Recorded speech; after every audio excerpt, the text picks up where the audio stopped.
Boa noite a todos e todas. Eu sou o Nazur Aragonês de Vasconcelos, atual diretor da Infância e Adolescência da Sociedade Psicanalítica de Porto Alegre.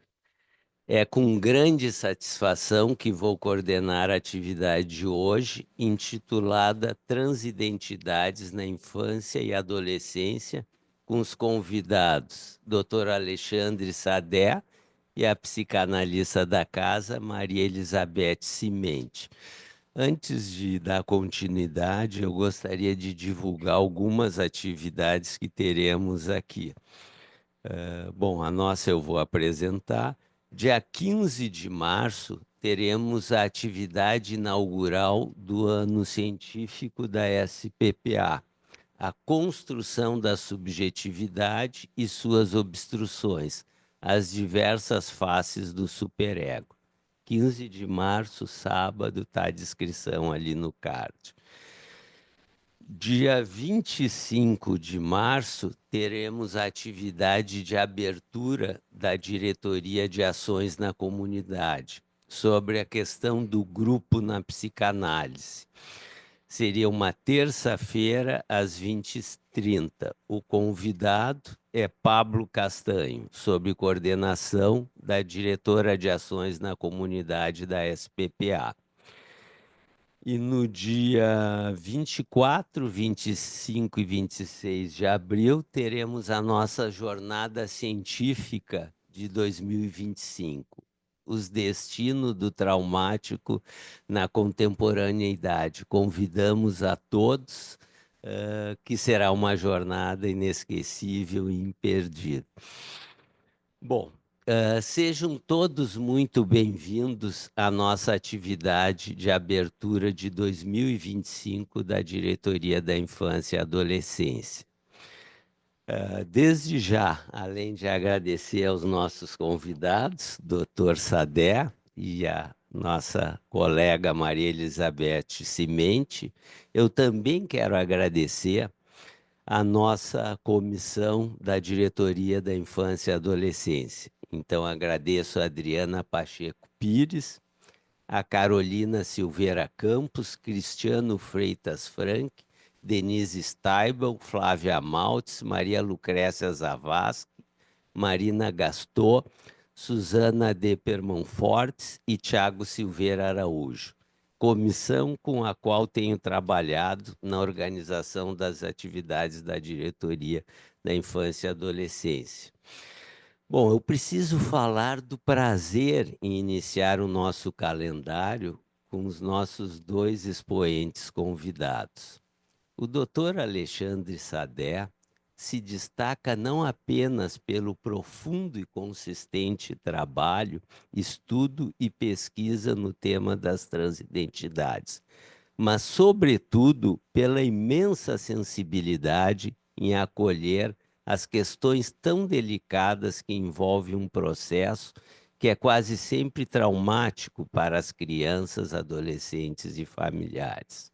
Ele é médico psiquiatra, psicodramatista, doutor pelo Departamento de Psiquiatria da Faculdade de Medicina da USP, médico supervisor do Serviço de Psicoterapia do Instituto de Psiquiatria do Hospital das Clínicas da Faculdade de Medicina da USP, coordenador do Antigos, Ambulatório Transdisciplinar de Identidade de Gênero e Orientação Sexual do Instituto de Psiquiatria do Hospital das Clínicas da Faculdade de Medicina da USP.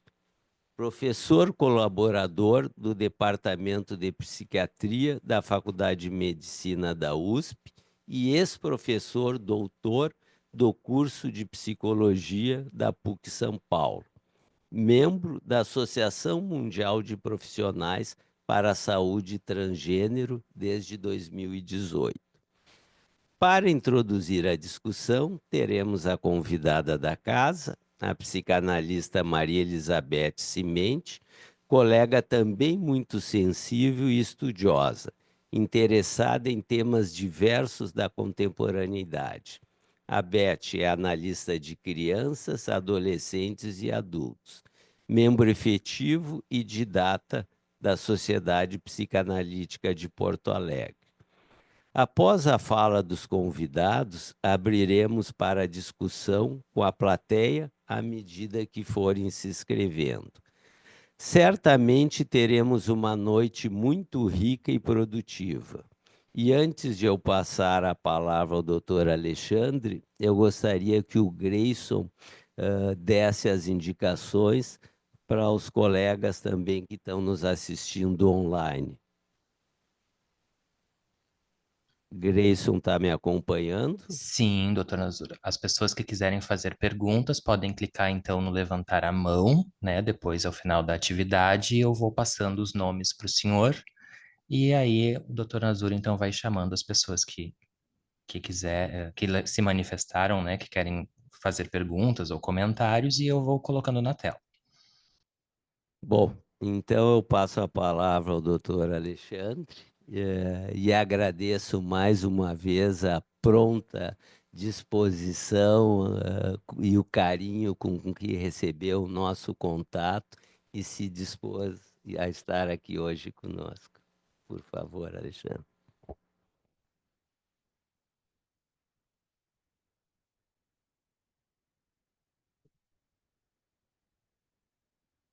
Já foi. Boa noite. Eu poderia falar todas, todos, todes eu não consigo, desculpem. Eu sempre falo nas minhas palestras que eu fui doutrinado desde o ensino fundamental a falar o genérico masculino, né, que é a regra da língua portuguesa. E eu sempre fui muito perguntador, né? Eu tenho um pouquinho de TDAH, então eu viajo às vezes. Então me permitam de vez em quando dar uma viajada aqui. Mas quando eu era pequeno, eu perguntava para a professora de português, mas assim, se só tem mulher, por que eu tenho que falar todos? Não pode ser todas, respeitando que elas são mulheres? Não. A regra clássica é todos. Não existem essas variações nesse sentido que você quer dar. Aí eu perguntava, mas mesmo se a maioria for mulher, só se for mulher, não, são todos, né? Então, para mim, a desprogramação é uma coisa muito difícil. Então, um gênero neutro na linguagem, para mim, que trabalho na área, é muito difícil. Sou velho, já considerado idoso aqui no Brasil, né? Vou fazer 64 e que foi professora.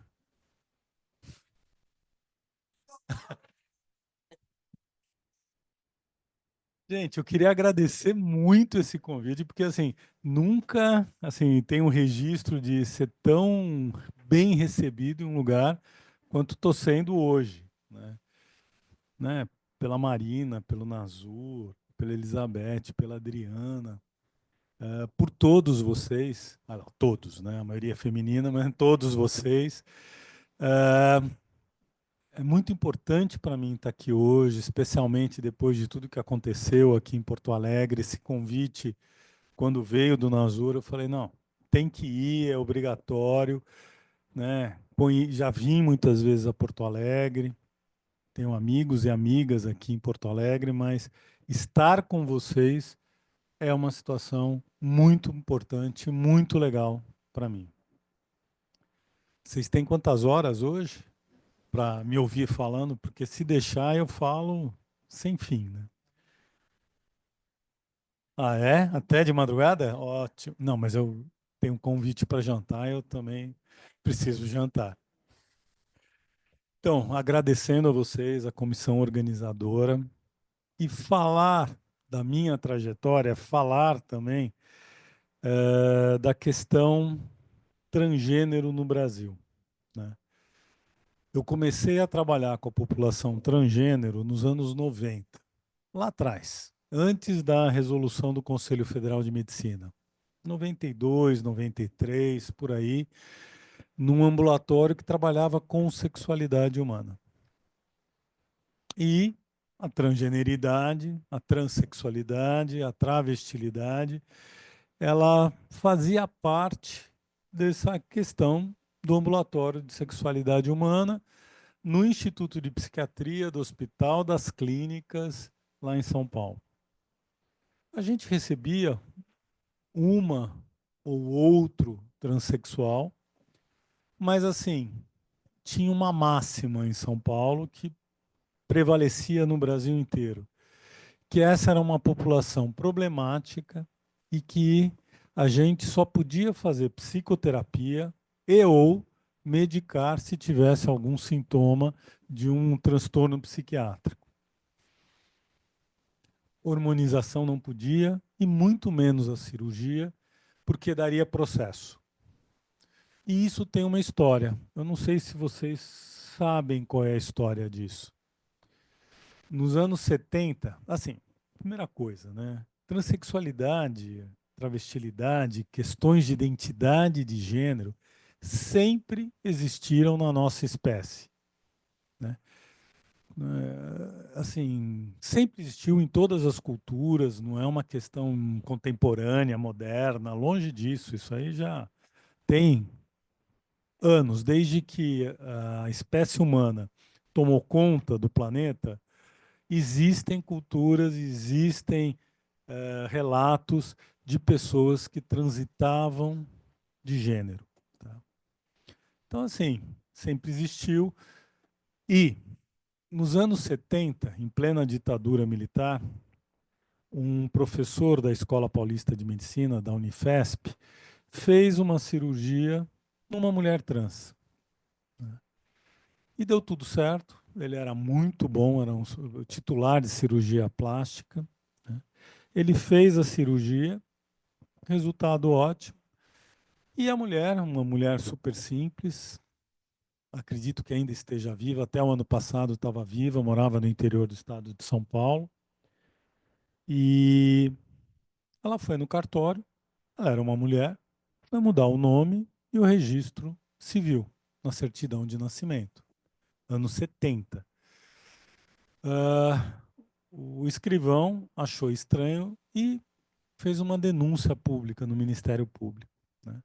E abriram um processo contra ela e contra um médico que tinha operado, porque o registro tinha um nome masculino e um sexo masculino no registro civil.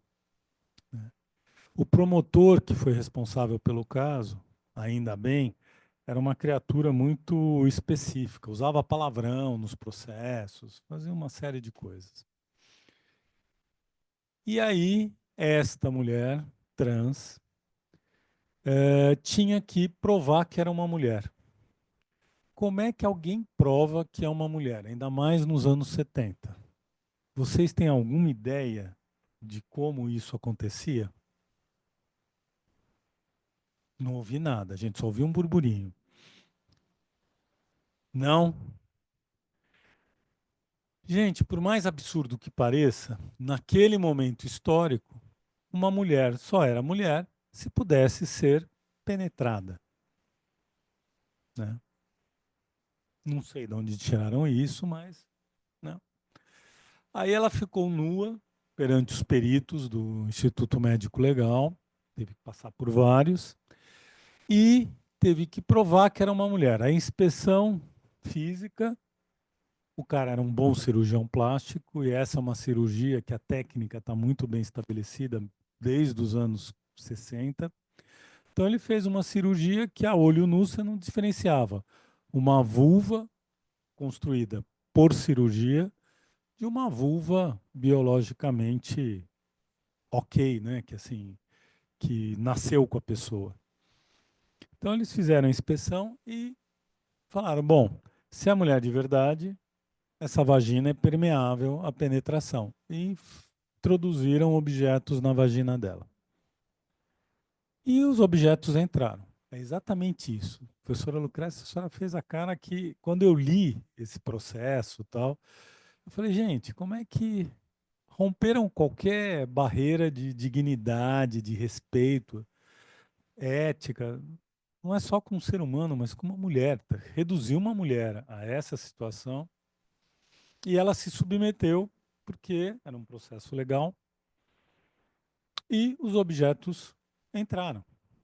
né? Penetraram. Então, pelo critério deles, ela era uma mulher. Então, o processo caducou, o médico que tinha perdido temporariamente o CRM voltou a ter o CRM, voltou, né, a não ser criminoso, ela também não, e ela foi viver a vida dela. Só que esse processo marcou a medicina brasileira no sentido assim, trans a gente não opera, não hormoniza, não faz nada, no máximo psicoterapia e medicação psiquiátrica. Isso de 1970, 71 até 97. 1997, o Conselho Federal de Medicina foi o primeiro órgão de classe a fazer uma resolução para a população transexual. De lá para cá foram várias resoluções. A gente está na última de 2019, que foi publicada em 2020. Eu participei da formatação, da elaboração dessa resolução. Fui o responsável por incluir as crianças e os adolescentes nessa resolução, mas ainda com critério de pesquisa, que foi a única forma que a gente achou de fazer passar crianças e adolescentes, estamos falando de 2017, 2018, 2019, né, aqui no Brasil. Votada por unanimidade, passou, só que ela foi publicada no início de 2020, que era uma nova configuração do Conselho Federal de Medicina, e uma configuração conservadora. 2018 foi a eleição do Bolsonaro, foi a eleição dos novos conselheiros do CFM. Os conselheiros subiram nas tamancas e falaram, não, vai ser publicada agora, em 2020, nós somos os responsáveis. Não. Antes da pandemia, em janeiro e fevereiro de 2020, toda semana eu ia para Brasília para defender a resolução. E no final foi votada de novo, não passou por unanimidade, mas 70% dos conselheiros ouviram os argumentos e resolveram bancar e manter as crianças e os adolescentes, mas sob a vigência de pesquisa. É o que nós temos hoje que protege o ambulatório que eu coordeno de existir e poder trabalhar com as crianças, adolescentes, as famílias, as escolas, o que quer que seja.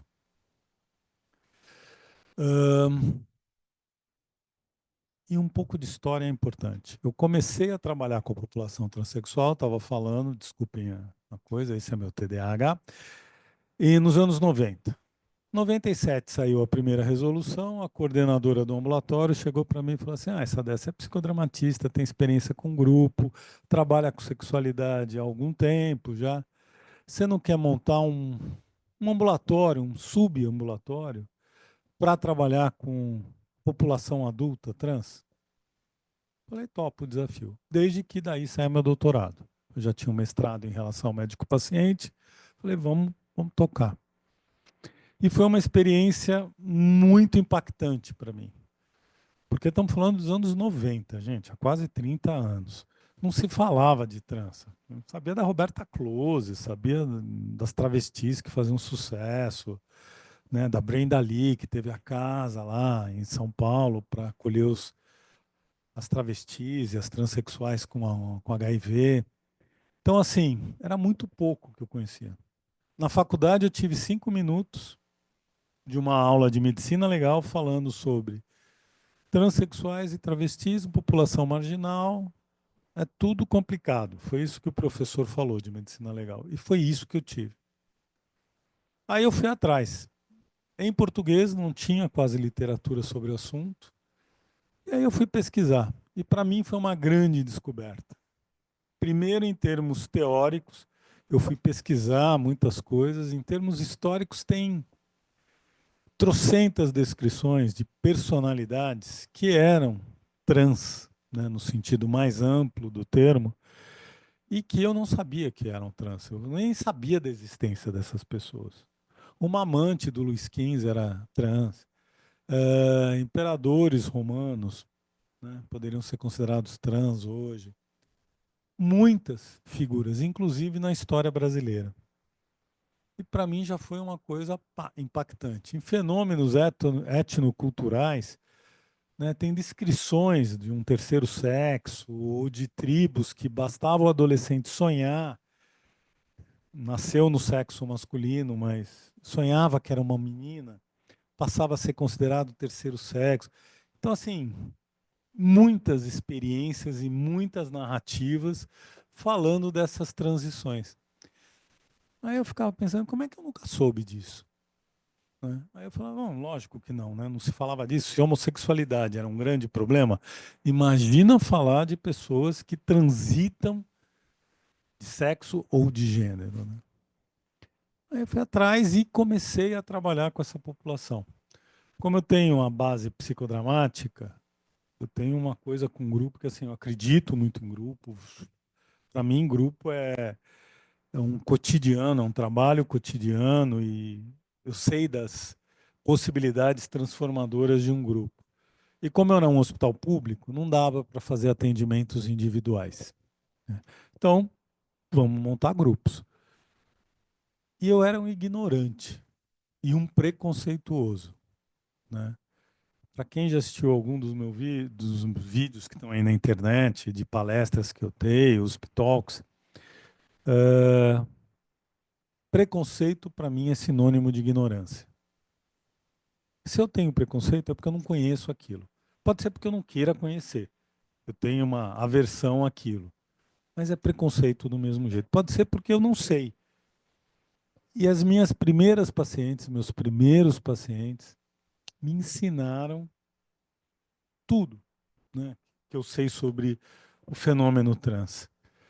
Esse meu primeiro grupo, todas e todos foram para a cirurgia, foram hormonizados, estão aí, fazendo, vivendo o que eles têm que viver como seres humanos. Eles não são menos nem mais, são iguais a gente. Né? A primeira que foi para a cirurgia, ela me chama de pai, né? Porque ela falou que ela nasceu nos grupos de terapia que eu coordenava. Né? É uma mulher nordestina, desde a adolescência tinha um namorado, estão casados até hoje, adotou os sobrinhos, tão enorme, vai ser avó agora. Ela sempre conversa comigo, de vez em quando pede conselho, como se eu fosse o pai dela mesmo. Mas é uma figura maravilhosa, maravilhosa. Depois da cirurgia, ela mora no litoral, ela foi para a praia e ela nunca tinha usado biquíni, porque ela tinha pênis, saco escrotal e testículos. E aquilo faz um volume. Para esconder aquilo, vocês não imaginam o que é esconder aquilo, é um sacrifício, porque puxa para trás, estica, prende com fita não sei do que, colante, é um sacrifício. E ela tinha uma vulva, uma vagina, já tinha passado mais de 6 meses, então uma vagina funcional já tinha, vou usar um termo que eles usam, elas usam, tinha estreado com o próprio marido, e aí foi para a praia. Aí ficou do lado de uma barraquinha, e tinham dois caras sentados e ficaram olhando para ela. Ela é enorme, ela é alta, tal, mãozão. Né? E aí um deles falou, travesti, né? Aí o outro falou, não, não é, mulher. Aí o outro, e ela escutando. Né? Ela falou, não, é travesti. E ela, com biquíni, né? Ela falou, agora é a minha hora. Né? Aí ela deitou na esteira, no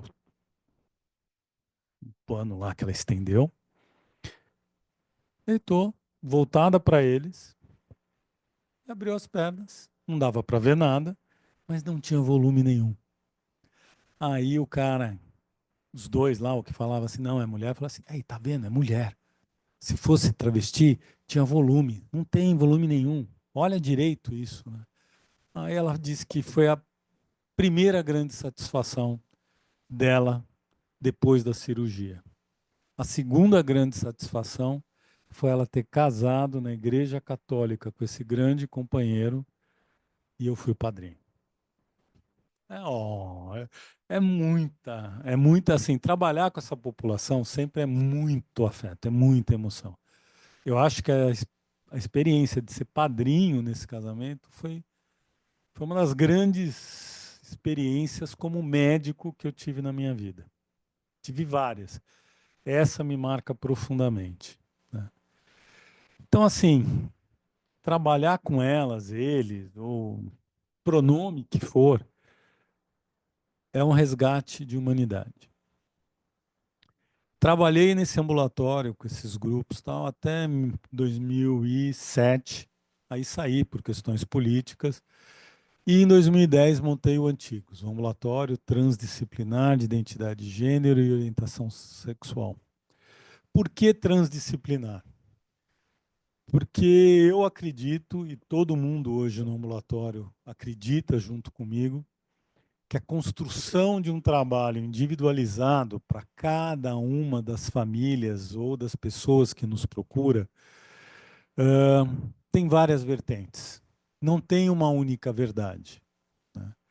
A gente discute, a gente briga, a gente quebra o pau, a gente se estapeia, a gente se odeia, a gente se ama, a gente rola no chão, a gente faz de tudo, menos transar. Mas a gente faz de tudo juntos, como equipe. Quer dizer, também não sei que se não rola isso na equipe, mas assim, comigo não rola. E a gente chega a uma conclusão do que é melhor para aquela pessoa, né? Por isso, transdisciplinar. A gente vai agregando os conhecimentos de todas as áreas que tem. No final, como coordenador, eu sou duro, né? E eu brinco mesmo, que eu sempre tenho razão. No fundo, eu acredito, porque eu sou ariano com ascendente em Áries, então eu sempre acredito que eu tenho razão. Precisa me convencer, precisa argumentar para mim com fundamentos para me convencer de que aquela situação vale a pena. E em 2010 eu montei o Antigos, com as equipes que tinham. Em final de 2010 chegaram os dois primeiros adolescentes com 17 anos. E no final de 2011 a primeira criança com 4 anos de idade. Uma pausa.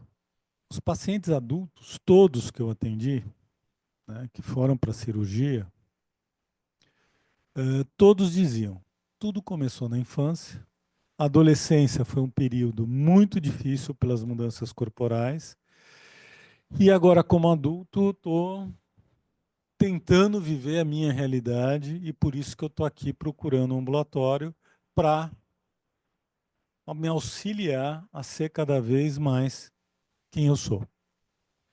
Isso para a população adulta. Só que a gente não via crianças e adolescentes, porque era uma população invisível, né?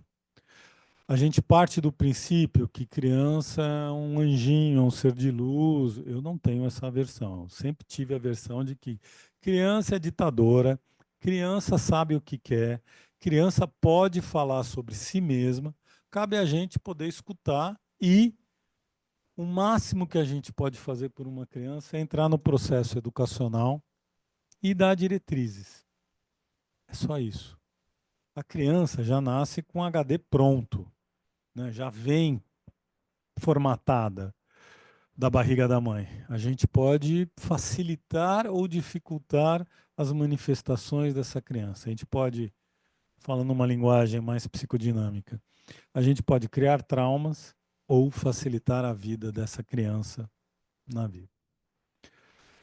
Essa primeira criança foi a secretária do ambulatório que veio falar comigo. Falou assim, olha, tem uma mãe que está ligando aqui, o filho tem 4 anos de idade, ela disse que ele disse que é uma menina e ela queria ouvir o senhor. Ela já foi em pastor, já foi em psicóloga, não resolveu, mora num outro estado, numa cidade minúscula, e ela quer vir o senhor ver o filho dela. Eu falei, criança, tô fora. Criança é roubada. Nós estamos falando de 2011, né? Não vou ver criança. Não tem legislação para isso. Eu vou ser preso, vou para fogueira, vão me bater, vão me trucidar. Não. Ela ficou uns 2, 3 meses na minha orelha. Doutor, a mãe ligou de novo, tá chorando. só escuta, só recebe, não precisa fazer nada, né? E ela é muito maternal mesmo. Aí depois de 2, 3 meses, ela me convenceu a receber essa família no ambulatório. Eu recebi, eu não tenho formação em psiquiatria da infância e da adolescência, né? E os transtornos psiquiátricos da infância, para mim, são muito violentos, são muito dramáticos, né? Eu nunca me interessei muito. Mas eu sempre acreditei, trabalhando com a população adulta, que a transexualidade, as questões de gênero, não são uma patologia. Então, eu não tenho que ser psiquiatra da infância e da adolescência, né? Então, tudo bem. Falei, vem, vamos conversar. E aí veio a família inteira. E veio um moleque de 4 anos de idade, disfórico, chato, né? Rosnava para mim, né? Depois eu fui entender por quê. Não conseguia conversar com ele. Primeiro que eu também não sou uma figura muito atraente para criança. No máximo para quem gosta do Shrek. Mas fora isso, não. Não sou, eu sei disso, né? Tive sobrinhos, tal, tenho até hoje. E assim, conversei com a família, conversei com o irmão que veio, tentei conversar com ele, nada. E a história era, desde 1 ano e meio de idade, tem atração por coisas do universo feminino. Falei, bom, até aí, muitos homossexuais também têm esse comportamento. Isso não faz de ninguém uma criança trans. Com 2 anos, se recusava a vestir roupas masculinas, né? Com 3 anos de idade, chamou a mãe de lado e falou: eu quero boneca. Aí a mãe entrou em crise, foi procurar pastor, psicólogo, e todo mundo falava: não, nasceu no sexo masculino, é menino, cria como menino. E ela, como mãe, muito insatisfeita com essas orientações. E a partir desse trabalho com as crianças e os adolescentes, eu nunca valorizei tanto as mães como depois que eu comecei a trabalhar com as famílias de crianças e adolescentes que têm variabilidade de gênero. Vamos ser bem amplo agora. Essa mãe sofria, se sentia culpada, era execrada pela família, ela era evangélica, continua sendo evangélica, de uma família daqui do Rio Grande do Sul, ela era de outro estado da federação. O pai militar, mas super receptivo. É assim, ela não conseguiu não comprar boneca, porque era um menino teimoso. Comprou boneca e aí ele falou: mãe, eu quero usar vestido. Eu sou uma menina, eu quero usar vestido. E aí, depois de tanto ouvir que o moleque era insistente, e estou falando no masculino, depois eu explico para vocês. Porque ele era insistente, a mãe fez o acordo que rompeu as barreiras. Tá bom. Dentro de casa, você usa vestido, você pode usar maquiagem, você usa sapato de menina, roupa de menina, calcinha. Você vai ser a menina que você quer ser, mas chegou visita ou a gente saiu para a rua, você volta a ser menino. Topou. Depois de 3 meses, por que eu só posso aqui dentro de casa e não posso na rua? Como com toda criança, né? Aí ela não sabia mais o que fazer. Ela ficou desesperada, porque o moleque sofria, chorava, não queria ir para a escolinha. Aí ela descobriu, né, pela internet, os trabalhos, alguma coisa que eu já tinha gravado, e foi procurar um ambulatório. E foi. Esse menino não conseguia nem contato visual com ele, porque ele se recusava a falar comigo, porque eu estava chamando ele no masculino. Aí uma hora, essa história, eu perguntei para ele: você tem brinquedo? Tenho. Tem boneca? Aí ele olhou para a mãe e eu falei: aí tem. E aí a mãe autorizou ele me dizer que tinha. E aí assim, "Ahn, que boneca você tem? Várias. Gente, eu não sou entendido de boneca. Em 2011, menos ainda. Hoje eu até conheço mais. Mas assim, eu conheci a Suzy, que era da minha irmã, que era a prima pobre da Bala.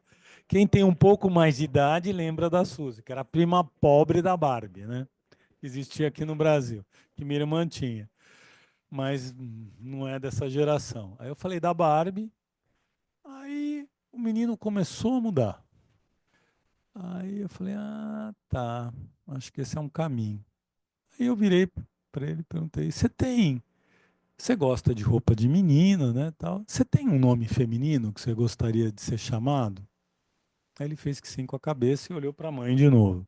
A mãe falou, não, pode falar para o doutor é amigo. Aí ele falou um nome em português, não era, estava acostumado com os adultos, Sharon, Shirley, Pamela, uns nomes americanos, né, anglo-saxões. Ele falou um nome lindo, lindo, brasileiro. Eu falei, vamos fazer uma coisa, eu vou te chamar nesse nome e eu vou te tratar com um pronome feminino. Posso? Ele olhou para a mãe falou, pode, se o doutor quiser, pode. Eu falei. Aí eu comecei a conversar com aquele garoto como uma menina. Aí ele soltou, aí ele liberou. Aí ele saiu daquele coisa que parecia que ia me morder, um cão raivoso, e se aproximou, veio, né, chegou perto da mesa. A mãe tinha trazido umas fotos. Tinha uma foto dela vestida para festa de peão de boiadeiro e com um vestido dourado, toda com brincos e tal. E eu perguntei, qual dessas fotos é você? Foi direto para a foto do vestido dourado. E aí eu perguntei, quem é esse aqui? Esse sou eu, vestida de menino. Aí eu falei, ai meu Deus, ferrou. Ferrou. Né? Aí fui para a discussão que estava tendo com o pessoal da psicologia, da fono, o pessoal do ambulatório. Falei, gente, eu acho que a gente tem uma criança que a gente pode chamar de criança trans. Acho que vai ser a primeira. E como eu dava aula para psicologia da PUC, tinha muitas alunas da psicologia que já estavam formadas e trabalhavam no ambulatório. Aí começou, né? Ah, você é psiquiatra, você tem que dar diagnóstico, ela está em desenvolvimento, como é que você afirma isso? Então vocês vão lá falar com a menina. Enquanto isso, eu vou ajeitando as coisas aqui. Foram e voltaram. É mesmo, você tem razão. Foi daí que surgiu o jargão. Eu sempre tenho razão, né, no ambulatório.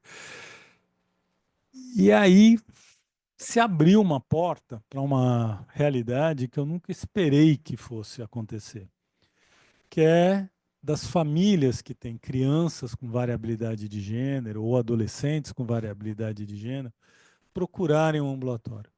A população de invisível passou a se tornar visível. Em paralelo a isso, aqui em Porto Alegre, no Protig, na URGS, também começou o ambulatório que já existia para adultos, começou a trabalhar com crianças e adolescentes. Só que aqui em Porto Alegre, né, o pessoal do Protig segue uma coisa que é o esquema de saúde. A Secretaria de Saúde que designa e vai para a psiquiatria da infância e da adolescência, e daí, quem sabe, chega até o Protig. Como eu sou muito chato e já pensava no projeto de pesquisa, eu falei, eu não quero entrar na via comum da Secretaria da Saúde. Eu quero por demanda espontânea. Contato direto do público, do povo, com o ambulatório. Aí tinha um telefone e um e-mail. E desde então é o jeito que funciona. Nós não estamos no sistema CROSS da Secretaria da Saúde do Estado de São Paulo. E eu não quero que esteja no sistema CROSS, porque é mais um intermediário numa relação que é muito complicada para essas famílias. Então, essa é uma maneira de proteger todo mundo. E aí a procura foi crescendo. Né? Em 2015, o ambulatório como um todo concordou que a gente não absorvesse mais a população adulta. Né? Então, a gente fechou para adultos. A gente até hoje ainda tem alguns adultos esperando a cirurgia, mas a gente não recebeu mais adultos desde 2015. E a gente foi progressivamente diminuindo a idade dos adolescentes que a gente recebe no ambulatório. Por quê? Porque o ambulatório não tem corpo clínico que receba para trabalhar no ambulatório. São todos colaboradores voluntários, menos eu e uma pediatra que trabalha, que somos contratados. Antes a gente tinha uma assistente social, mas pelo baixo salário saiu, e ela era ótima, mas foi cuidar da vida dela, ganhar dinheiro. Então, assim, são todos colaboradores voluntários, todos trabalham de graça, né? O que é bom, porque a gente está formando sempre novos profissionais para trabalhar com esse assunto, mas a gente não tem uma constância, né? Mas estamos lá, são cerca de 30 profissionais, das mais diversas áreas. E a gente foi reduzindo a idade.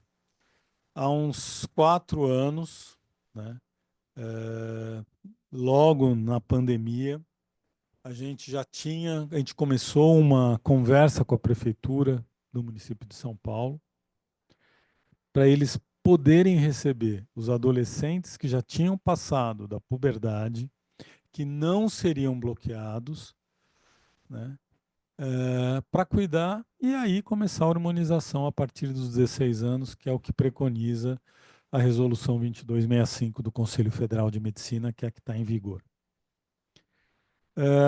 E isso tem funcionado. O ambulatório é um dos poucos ambulatórios do HC que faz referência e contra-referência para a rede básica, para as UBSs da cidade de São Paulo. E tem funcionado, para mim é um orgulho poder falar disso. A gente conta com uma coordenadora, né, LGBT da prefeitura do município, e nós estamos falando de um prefeito que não é de esquerda, tá? Não é de esquerda, mas a coordenadora LGBT tem uma sensibilidade para o tema e tem funcionado assim harmonicamente. Eu adoro ela, é uma psicóloga. A gente fala coisas muito parecidas e a ideia é despolitizar o máximo que a gente puder esse tipo de questão, né, que está amplamente politizada. E isso é um grande problema, né? A gente tem que lidar com isso. Não só politizada, mas também influenciada por alguns conceitos que você não vê na prática, mas que as pessoas falam como se fosse verdade. Então, desde 2015 a gente só recebe crianças e adolescentes. Hoje o limite máximo de idade que a gente recebe é 12 anos e 10 meses. Se vocês forem perguntar por que 12 anos e 10 meses, é porque a maior parte das pessoas, dos púberes, já entraram na puberdade depois dessa idade. Depois dos 13 anos, a grande maioria já entrou em puberdade.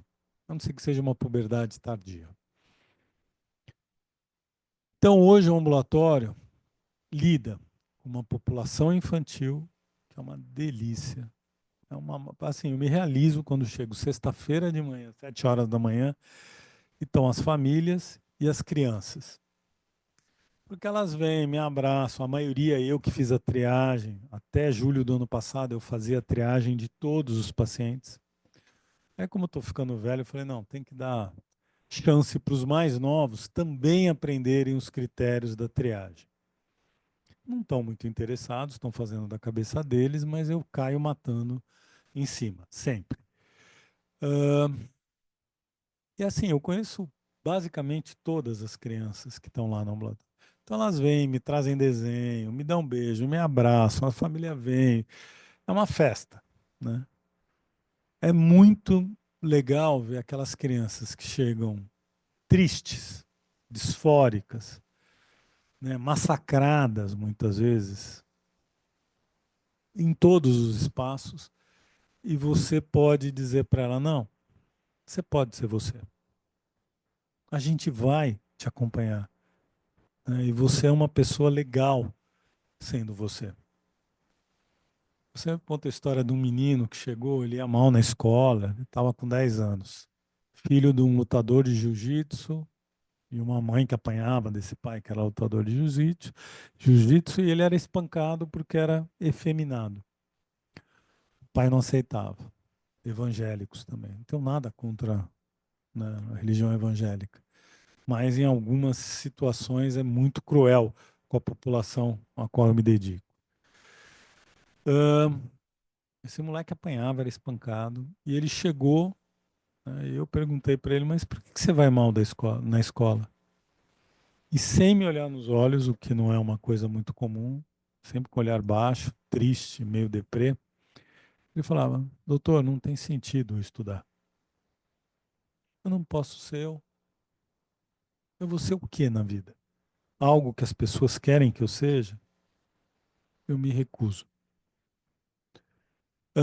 Um dia ele brigou com o pai, pegou uma vassoura, deu no pai para proteger a mãe e expulsou o pai. E o pai foi embora.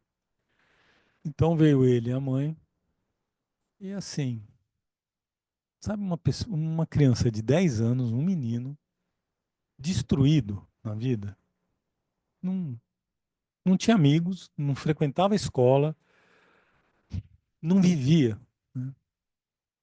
Aí uma hora eu virei e falei assim, olha nos meus olhos. Ele não conseguiu. Eu falei, a gente só vai sair daqui quando você conseguir olhar nos meus olhos. Aí ele fez um esforço, olhou nos meus olhos. Aí eu olhei bem nos olhos dele e falei, ó, assim, ó, pode ter gente que não gosta de você, mas você é um cara inteligente e eu vou te falar do fundo do meu coração. Te acho super legal. Gostei muito de você, né? Aí ele ficou meio estranho, baixou o olho de novo. Aí terminei lá a triagem, na hora de ir embora eu falei, e eu vou te pedir uma coisa agora, eu quero um abraço teu. Ele veio, me deu um abraço, né? Saiu, foi lá conversar com a secretária e sempre tem gente, sempre tinha gente na triagem observando, tal, endócrinos, pediatras, residentes, tal. E todo mundo muito emocionado do abraço que ele me deu, que foi muito verdadeiro. Aí tô lá, né, discutindo a triagem, como é que foi, por que que eu perguntei isso, por que que eu não perguntei aquilo, o que que eles viram, tal. Aí batem na porta e eu odeio ser interrompido, eu viro um... Aí fui lá, bravo, abri a porta. Quem que tá me interrompendo? Era ele. Aí ele virou para mim, olhou bem nos meus olhos e falou assim: doutor, preciso falar uma coisa pro senhor. Eu falei: o quê que você não me disse? Gostei muito do senhor, o senhor também é muito legal. Eu queria te pedir um abraço. Eu falei: ah. Aí esse senhor que vos fala desmontou ali, né? E aí tava todo mundo chorando já lá na sala. Despedi. Então, assim, é um caso, né? Barbariza, mas assim, restituir a essas crianças a infância que elas não podem ter, é um trabalho que é o que é mais importante. Você vai ser menino, menina, você vai usar roupa disso, daquilo, não importa muito. Importa poder existir, né? E é disso que a gente está falando. Os conceitos, né, de identidade, de gênero, vocês dominam esses conceitos ou não? Quem não domina não precisa ter vergonha. Eu também não dominava nada e passei a dominar. Hoje em dia cansei de ouvir, me dói os ouvidos quando alguém fala sexo biológico, né? Para mim, não existe sexo biológico. Todo sexo é biológico. Eu não sei por que precisa pôr o biológico ali para ficar redundante, né? Mas assim, é sexo. A gente nasce no sexo masculino ou no sexo feminino. A gente nasce macho, fêmea ou intersexo, que é uma outra questão, né? Identidade de gênero é a noção que cada um de nós tem de ser homem, mulher ou algo em transição ali, né? Algo meio indefinido. Vamos lá, vou fazer o que eu faço sempre nas minhas palestras. Marina. Eita, nem comecei, já doeu. Marina, você é uma. Já ficou vermelha. Aí agora estou feliz. Você é uma mulher, um homem ou um ser em transição? Não, ela já mostrou conhecimento. Ela é uma mulher cis. Como é que você sabe que você é uma mulher cis? Ixi, já olhou para cima, virou o olhinho. Isso é super interessante da gente observar. E eu aprendi com muitos psicanalistas lá em São Paulo, ó, observar os detalhes, né? Dá para responder? Então vamos. Já começou a enrolar, já começou a enrolar. Vamos. Microfone, por gentileza, para o pessoal de casa também poder escutar. Me sinto confortável com o que a gente entende como a performance feminina, né? Me sinto confortável com o meu corpo, com o que a sociedade espera, né? De uma mulher. Não me sinto em dissintonia nesse sentido. Vocês percebem que a Marina falou super bonito, né? Mas o referencial está fora dela. É uma performance feminina. Isso é o que a gente chama de expressão de gênero, papel de gênero. Tem regras culturais que determinam qual é o comportamento feminino e qual é o comportamento masculino. E que muda ao longo do tempo. Mas eu queria saber como é que você sabe que você é uma mulher. Você não me respondeu. Você falou do olhar externo, da representatividade social. Como é que você sabe que você é uma mulher? É para todo mundo pensar. Né? Como se sabe que é um homem? Eu não sei responder, né? E acho que essa é a ideia, mas gosto da ideia de que a gente se torna mulher, né? Da Simone de Beauvoir. Não sei o que tu pensa dessa ideia de uma identidade. A gente falou, né, no carro um pouco sobre isso, assim, de uma identidade que está sempre em transição para além da coisa do gênero, né? Nós somos muitos ao longo da vida, não só em termos de gênero, mas em relação a tantas outras coisas, né? A impermanência do self, a gente vinha falando, né? Então, eu gosto da ideia de que a gente se torna também, né? Me sinto que, com o passar dos anos, fui me tornando mulher. E esse é um processo também interno, no meu caso, né? Mas que não sei se para todo mundo. Ela é muito esperta. Ela é fantástica, né? Que ela inteligente, ela vai trabalhando com as palavras, com as frases, com todo respeito, Marina. Mas no final ela entrega o ouro. O que é isso que eu estou dizendo que ela entrega o ouro? Simone de Beauvoir, ela é fantástica, maravilhosa, né? Mas o se tornar uma mulher é uma coisa quase que para o olhar dos outros também. Né? Em algum momento da vida, alguém aqui duvidou se seria mulher ou homem? Não como ia viver essa questão de mulher e de homem, mas duvidou se seria mulher ou homem? Pode ter duvidado, mas isso não permaneceu. Durou um tempo muito curto. Brincou, né? Experimentou roupa do irmão, roupa do pai, roupa da mãe, vestido da irmã. Brincou com isso, com a questão de gênero. Mas dentro de si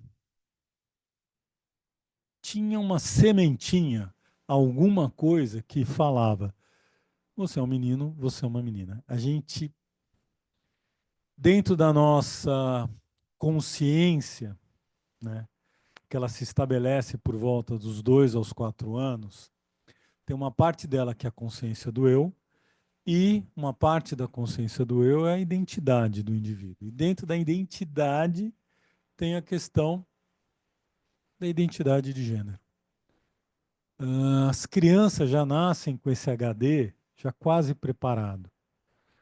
Tanto que as lembranças mais antigas que cada um de nós tem, elas vão se referir a uma idade por volta dos 2 aos 4 anos, eu estou fazendo uma afirmação porque é isso mesmo, e que a gente já se vê como um menino ou como uma menina, ou como algo ainda indefinido, mas tudo bem.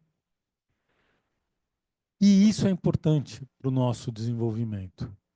Então a gente já tem algo dentro de nós que aos 2 anos, 1 ano e meio, 2 anos, 4 anos, vai se manifestar. E a partir daí vai desenvolver num sentido de qual mulher você é, qual homem você é e que padrão social que você representa, que é a expressão de gênero, é o papel de gênero. E tudo isso vai fazer essa confusão que a gente vive hoje. Nos Estados Unidos, hoje, não tem mais gênero, é só sexo, né? Você nasce no sexo e ponto. O Trump decretou isso. Isso não invalida as pessoas de serem transgênero. Elas continuam existindo e vão continuar existindo e precisam ser respeitadas. Uma coisa importante para vocês pensarem, né? É muito difícil, eu vim conversando, a Marina foi me pegar no aeroporto, por isso que eu escolhi ela como vítima.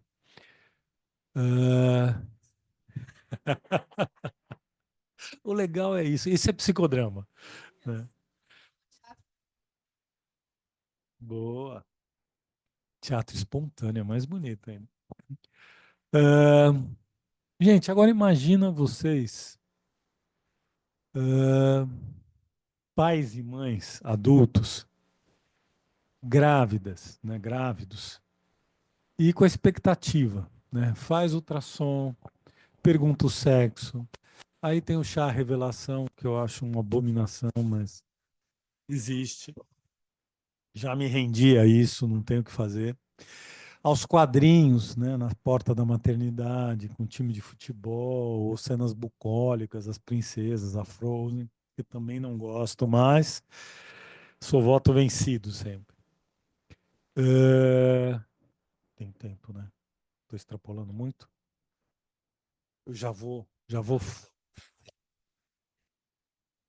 Tá bom. Gente, para um pai e uma mãe que acolhe aquele bebê, que fez uma expectativa, que escolheu um nome, que tem um amor por aquela criança, que, sabe, parto normal, parto cesárea, a criança veio no peito, o pai pegou no colo. É muito difícil para esses pais lidarem com essa questão. No ambulatório, eu não conheço uma família que não chegou culpada, ou de ter favorecido ou de ter reprimido. E os pais fazem as duas coisas, né? Minha primeira intervenção para trabalhar com essa população é: não tem culpa.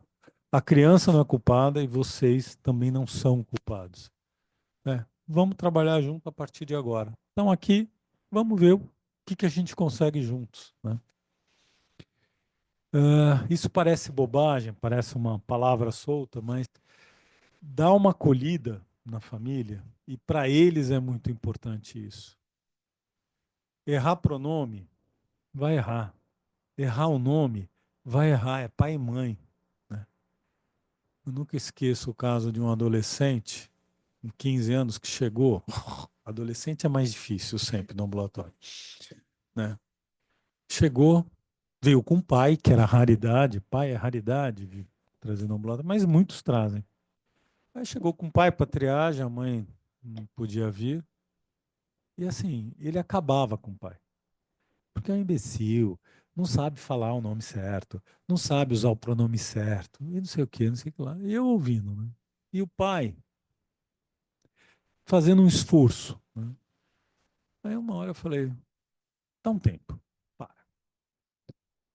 É teu pai? É. O que ele está fazendo aqui? Ah, ele me trouxe. Se ele é tão imbecil, se ele é tão idiota, se ele é tão ignorante, se ele é tão fora, o que ele está fazendo aqui? Ele veio, né? Ele te trouxe aqui no ambulatório, que é especializado nisso. Ele tem as dificuldades dele. Você já teve dificuldade com alguma coisa? Com várias coisas, né? Então, assim, ele tem a dificuldade. Não é por mal que ele está fazendo. E era evidente que não era por mal. Não era um pai que não usava o pronome correto. Ele escorregava, ele se perdia, se bagunçava. Eu falei: olha, não, né? Ele está do teu lado. Você quer estar sozinho? Não vale a pena. Use e abuse desse cara que está aqui, mas não ofensivamente, né? Então, assim, também é um trabalho que a gente faz de incorporação dessa família no dia a dia desses adolescentes. A gente faz trabalho com escola, a gente dá palestra, a gente dá curso, a gente publicou 2 livros já. Então, assim, é uma atividade nesses 15 anos de existência do ambulatório que é uma realização pessoal minha. E eu acho que a gente já formou muita gente. Tem outros ambulatórios hoje no Brasil que atendem crianças e adolescentes, aqui em Porto Alegre, o Protig, em Campinas, em Minas Gerais, em Belo Horizonte, está para inaugurar em Curitiba, em Salvador, em Recife, mas é um processo muito difícil, porque existe uma máxima que a criança não sabe das coisas. A criança não sabe falar, não tem que decidir nada. Se um menino, né, nasceu no sexo masculino, diz que é menino, ninguém duvida. Ninguém chega, mas por que você falou que você é menino? Por que você falou que você é menina? Ninguém questiona. Mas se diz que é o contrário, não pode. Né? As crianças também sabem das coisas. A gente só precisa aprender a ouvir, observar, a escutar, olhar, enxergar. Vocês, como psicanalistas, eu vou ser chato agora com vocês, vocês têm uma obrigação moral e cívica e ética de escutar essas pessoas, escutar essas famílias. Tem família que é completamente disfuncional. Mãe é border, adolescente é border. E a gente tem um fenômeno hoje acontecendo no mundo inteiro, que é dos adolescentes que não vêm de uma história clássica desde a infância. Porque quando vem na infância, começou na infância, pequeno, tinha problemas com a roupa, com o pronome, com o nome, com tudo. É um pouco mais fácil da gente deglutir. Mas alguém que sempre foi menina, sempre foi menino, e depois na puberdade, não sou mais, né? A gente tem que olhar com muito cuidado. Né? Existe uma correlação com transtorno de conduta ou personalidade borderline, com TEA, com transtorno do espectro autista. Então a gente tem que olhar com muito cuidado. E olhar para a família com muito cuidado.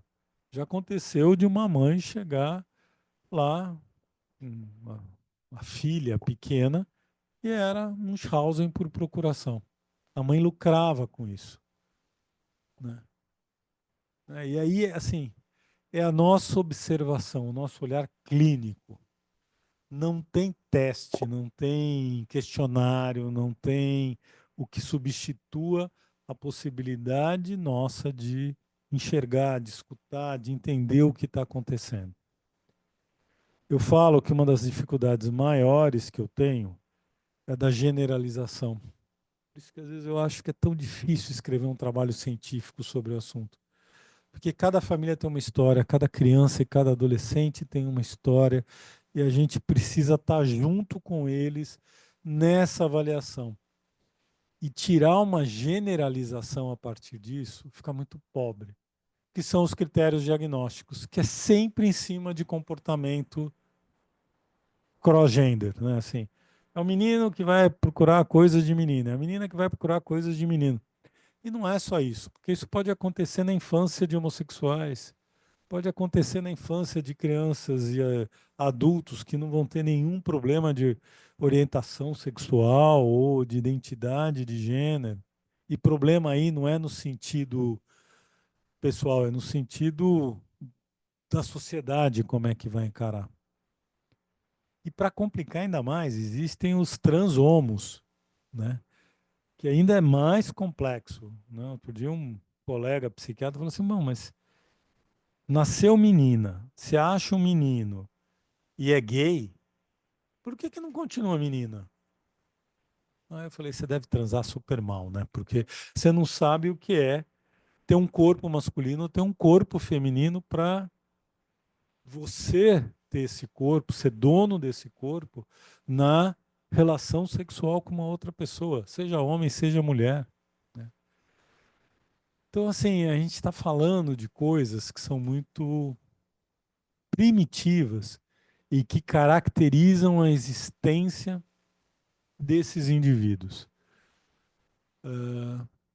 Todo mundo tem opinião sobre esse assunto. E eu acho tranquilo ter opinião. A grande questão é quando impõe como verdade. Eu brinco que eu sempre tenho razão, mas assim, eu acho que a gente tem que dialogar muito a respeito de tudo. Então, me irrita as pessoas que fazem disso um movimento político, me irrita a visão tacanha de algumas pessoas sobre isso. A gente está falando de humanidade, a gente está falando de ser humano. E quando a gente consegue restituir a esta pessoa quem ela é, acabou. Eu acho que esse é o trabalho que vocês fazem. É o trabalho que qualquer psicanalista, qualquer psicoterapeuta, qualquer médico eticamente comprometido vai fazer. Teria mais 50 horas para falar para vocês e contar histórias e causos e tal. Vamos ver se as perguntas suscitam isso. Foi bem rápido, mas eu acho que já dá uma introdução ao que vocês vão estar expostos daqui para frente, se é que já não estão. Tá? Obrigado, pessoal.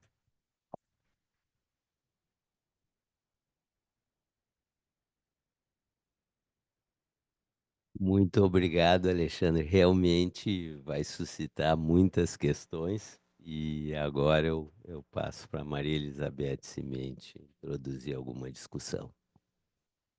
Tá bom. Bom, primeiro eu queria agradecer o convite feito, né, através da Marina, mas de toda a comissão do Nasur, e agradecer a oportunidade de poder comentar alguma coisa. Vou tentar ser bem breve, porque imagino que está todo mundo cheio de perguntas, né? E dizer assim, o que chama a atenção, eu acho, doutora Alexandre, é a sua humanidade. A sua humanidade de poder olhar para uma outra pessoa e buscar acolher quem ela é, né? Não importa se é uma menina, um menino, e nós estamos no meio de um tema que é das nossas humanidades, né? Das nossos limites de existência, de quem nós somos. Quando eu vou te tratar de tu, né? Porque, né? Com todo o meu respeito pelo seu conhecimento, experiência, mas eu acho que fica mais à vontade.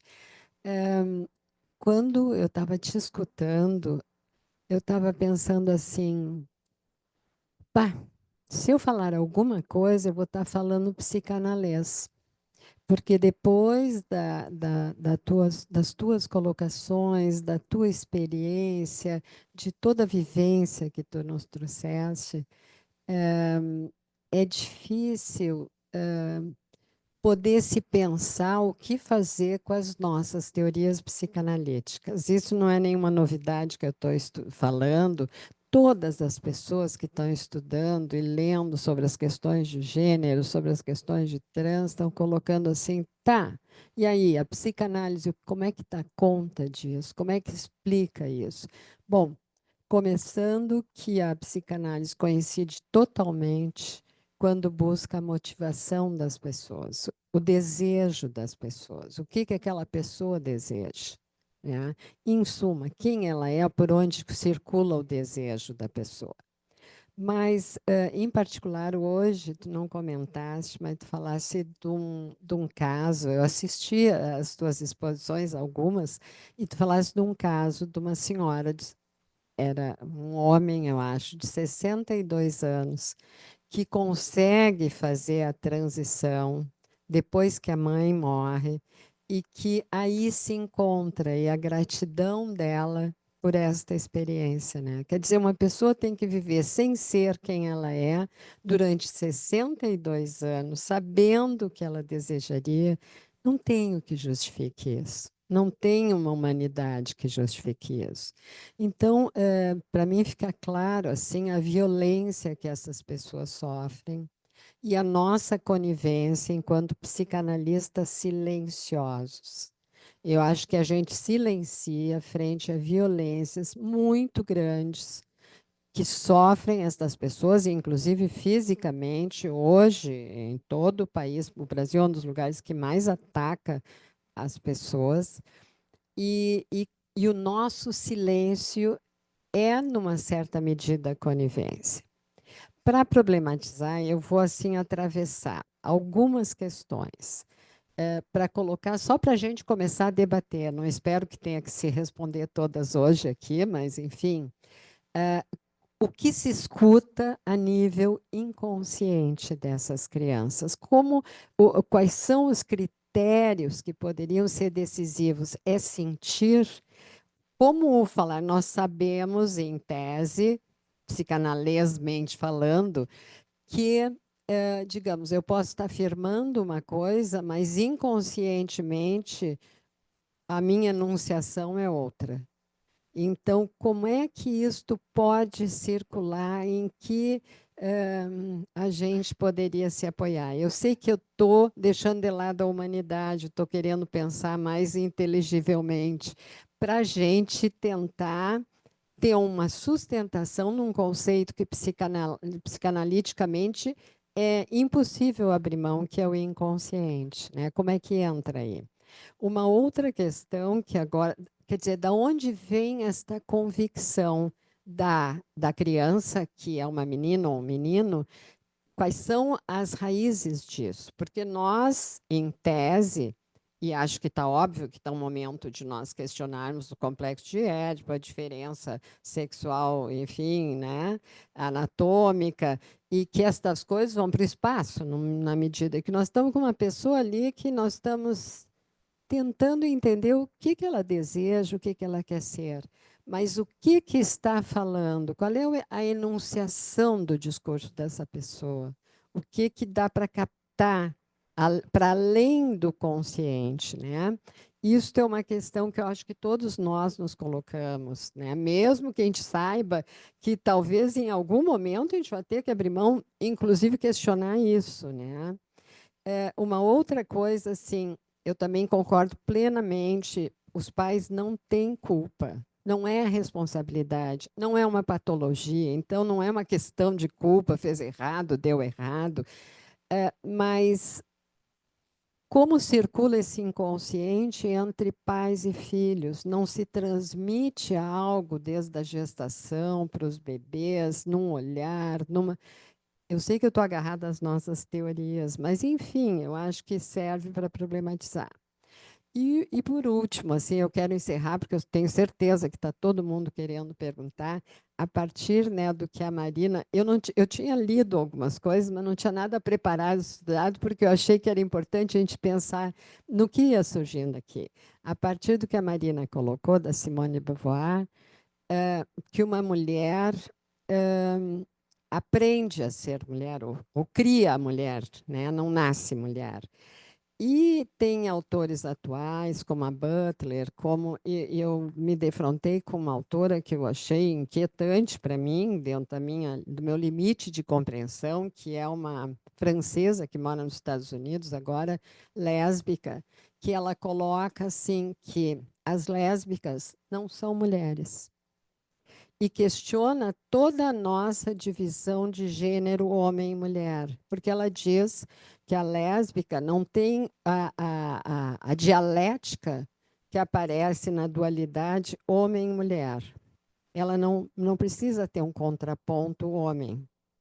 Então, isto faz com que ela diga que a mulher não existe na lésbica, a lésbica é uma lésbica. E que, então, talvez os conceitos de gênero possam ser questionados muito mais amplamente do que homem e mulher. E que, claro, entra, então, os trans ou as variações que tem, né? Mas, para além disso, que talvez a gente esteja presa a duas categorias que seriam basicamente patriarcais e que são utilizadas com o pretexto de manter o patriarcalismo e a dominação do homem sobre a mulher. E que, efetivamente, na prática, a gente vê entre os gêneros que as mulheres recebem menos, honorários são menores, enfim, eu não preciso enumerar aqui. Quer dizer, é uma crítica que tem, é uma pensadora, a Butler também uma pensadora responsável, digamos, uma filósofa, e que está questionando a nossa constituição propriamente de gênero, que nós não escapamos, vamos de uma para outra. Mas, enfim, era mais uma coisa de curiosidade e poder ouvir as pessoas e seguir te ouvindo. Um grande abraço, muito obrigada pela oportunidade.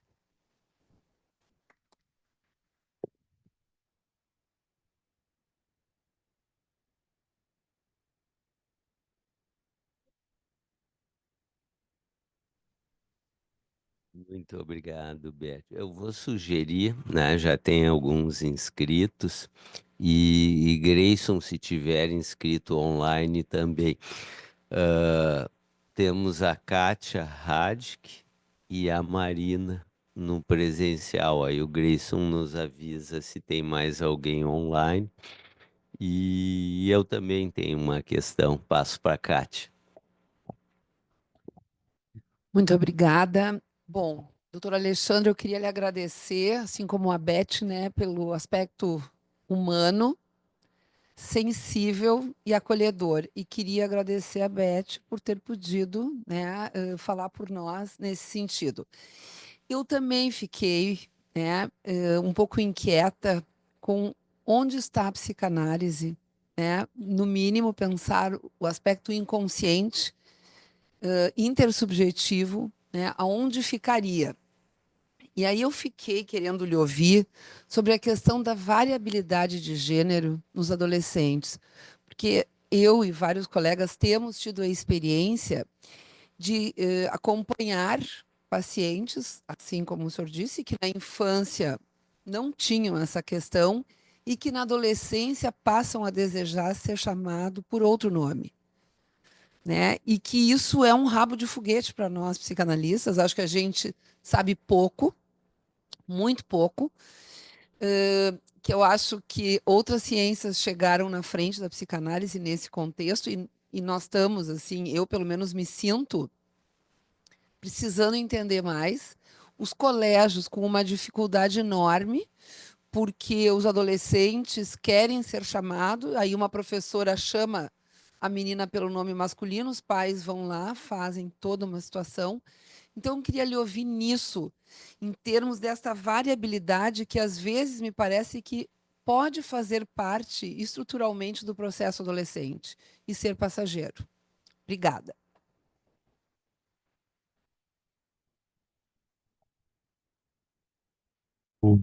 Responda ou vai acumular as perguntas? Eu acho mais fácil uma resposta curta, porque senão vão ser coisas tão interessantes que no final a gente vai acabar se perdendo. Kátia, muito legal a tua pergunta, porque eu acho que a variabilidade de gênero, eu acho que esse é um termo muito bom para ser usado, ainda mais para os adolescentes. Eu acho que no final do século XX para cá, a gente teve uma mudança muito grande em relação a tudo que a humanidade tinha vivido antes, né? O advento da pílula, né, as mudanças sociais que aconteceram, o questionamento do patriarcado.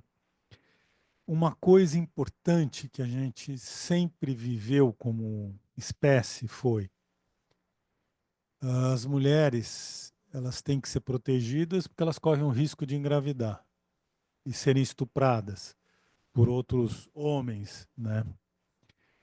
E quando as mulheres saem para a vida e mostram que assim, a gente é dona da nossa própria vida, então não precisa de proteção de nenhum marmanjo, a gente se protege, talvez de vez em quando a gente precise, mas a gente vai saber pedir. É uma coisa muito interessante, porque daí vence a questão biológica, né, dos papéis, o que é ser homem e o que é ser mulher. E aí a gente entra nessa discussão que gera toda essa confusão que a gente está hoje, E eu acho que o feminismo colabora muito nesse sentido, porque o que eu vejo em muitas meninas na puberdade é a dificuldade de assumir o seu próprio desejo. Ser um menino nessa fase da vida é não assumir o próprio desejo sexual. Eu gosto de um menino e eu posso ser um objeto de desejo desse menino.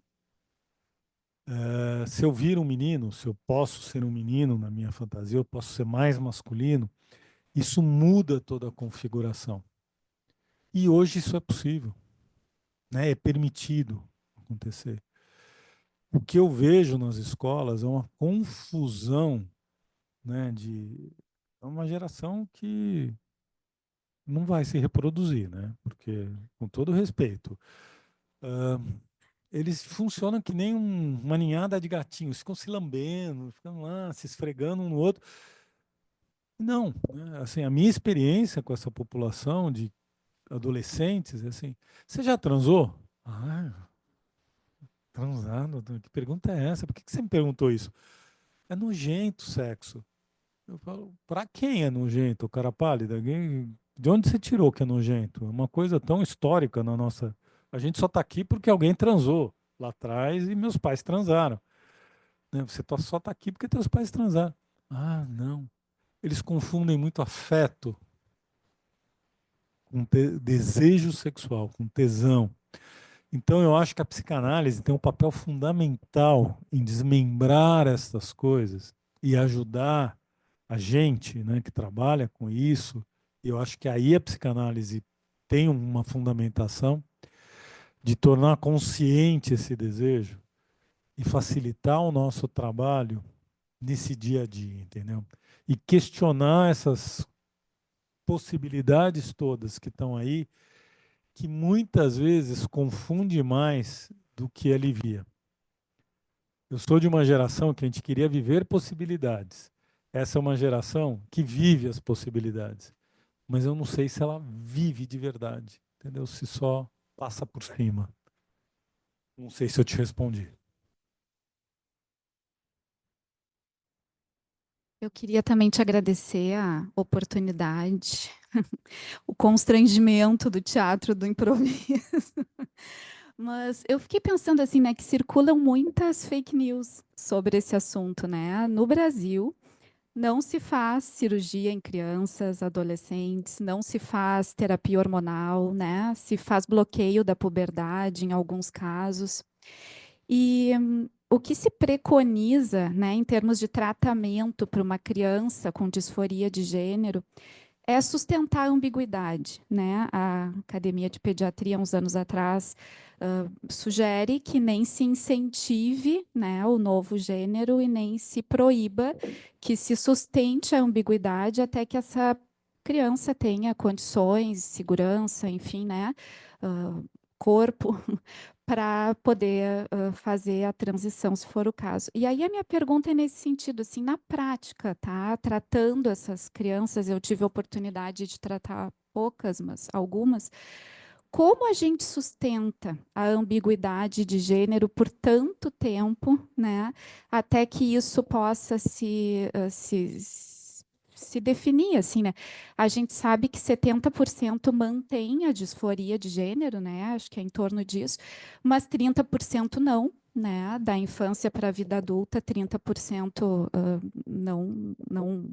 não mantém a disforia, né?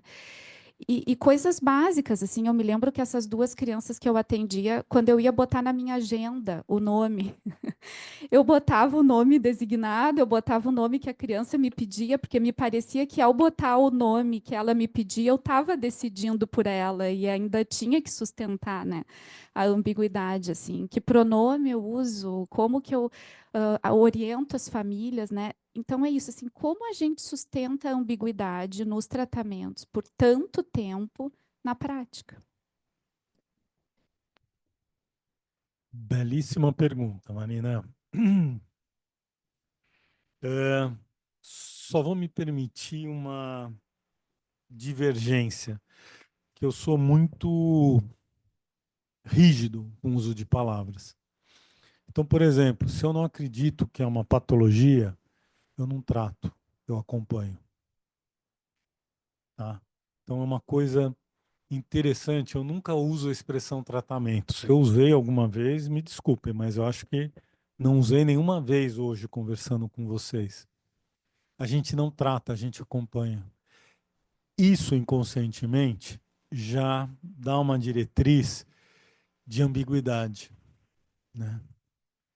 E aí eu acho que a psicanálise tem uma dificuldade com ambiguidade, né? Que é assustador, porque eu acho que eu nunca aprendi tanto com ambiguidade se não foi lendo Freud, né? Porque ele também é bem ambíguo. Mas, assim, sustentar a ambiguidade é muito importante. Mas não são vocês que decidem. A criança quer ser chamada de Leonardo, a menina nasceu no sexo feminino, quer ser chamada de Leonardo. Qual o problema de chamar de Leonardo? Você não está autorizando. Você está simplesmente respeitando aquela condição. Como médico, acho que tem uma facilidade que é o bloqueio. O bloqueio puberal é maravilhoso nesse sentido de prolongar, né, uma situação ambígua na vida dessas pessoas. Eu questiono muito o bloqueio, porque eu acho que nem todo mundo se beneficia do bloqueio, né? Nem todos os púberes se beneficiam. Acho que alguns têm que passar por essa transição biológica para daí sim poder se definir. Mas a ambiguidade mais importante não é a física, é a que está dentro deles, né? Então, respeitar essa ambiguidade, falar dessa ambiguidade, questionar isso é fundamental, né? Tem nos Estados Unidos, na Inglaterra, está dando esse rolo todo porque as pessoas que fazem parte dessas políticas afirmativas de gênero nunca questionam. E, gente, desculpa, eu não vou dar um bloqueador, eu não vou hormonizar alguém se eu não souber o que eu estou fazendo, quem é essa pessoa, se eu não conhecer essa pessoa, se eu não conhecer essa família, porque senão vai dar o rolo que está dando por aí. E vocês não sabem, outro dia eu li um artigo americano que falava das novas identidades de gênero e incluía uma nova identidade que era o destransicionado. Eu falei, não, eu não li isso, meu inglês está péssimo. Eu estou fazendo alguma leitura equivocada aqui. Aí fui ler de novo, era exatamente isso. As pessoas falam de quem fez todo o processo e se arrependeu e destransiciona como se fosse uma nova identidade de gênero. Não um erro da equipe. A equipe não avaliou direito o que estava fazendo e fez com que essa pessoa destransicionasse. Porque se eu estou junto, a gente vai discutir. Então não vai hormonizar, não vai operar, porque isso tem um custo, não só em saúde pública, mas na própria pessoa, né? Imagina retirar o pênis, saco escrotal e testículo, colocar mamas e depois reverter tudo isso. Ou o contrário, tomar hormônio masculino que faz uma transformação violenta no indivíduo, barba, pelo, é muita violência. Então, assim, tem algo muito esquisito acontecendo com as pessoas. E eu acho que tem que questionar. Não no sentido de invalidar o que a pessoa está falando, mas olha, me ajuda a entender. Que caminho, que percurso foi esse que você fez? E aí eu acho que se aproxima da psicanálise, cara, no sentido assim, me explica teu desejo. Me explica, isso é fantasia, como é que é? Porque muitos adolescentes chegam no ambulatório e falam, eu estava na pandemia, aí eu estava olhando na internet, aí eu li e falei, nossa, isso tem a ver comigo. Isso é de fora para dentro, não é de dentro para fora. E se a gente está falando de um aspecto identitário, é de dentro para fora. Então, assim, começou com essa historinha, eu já falo, tá, sei, né? Valido, chamo no nome que quer ser chamado de abobrinha, eu chamo de abobrinha, não tenho o menor problema em chamar do que quer que seja, mas com muita calma. Vai ter acesso a toda a mudança física. A gente está falando de uma coisa muito séria, né? mesmo o bloqueio, ele é muito sério. Você bloquear a experiência da puberdade em alguém é uma coisa séria. Você tem que saber o que você está fazendo e por quê, né? Então, sustentar a ambiguidade, eu acho que é a base da psicanálise. E estar falando aqui com vocês é trazer, vou parafrasear Freud agora, é trazer essa peste aqui para vocês em Porto Alegre, né? Vocês estarem atentos e atentas e ouvir, sair da teoria e estar no contato humano. Porque acho que, assim, acima de tudo, a psicanálise, para mim, não sou psicanalista, volto a dizer, posso estar extremamente equivocado e falando besteira, vocês podem cair matando em cima, mas a psicanálise, para mim, é contato humano. É essa relação que se estabelece. Então, em cima disso. Obrigado pela pergunta. Bom, pessoal, nós realmente estamos numa situação bem difícil, porque nós até já passamos um pouco do tempo e vi que tem 5 pessoas que levantaram o braço para falar. Então eu pergunto, chamamos mais uma, 2, 3 e encerramos? Aí eu pergunto, podemos dar mais uns 10, 15 minutos? Pode. Tá. E eu também.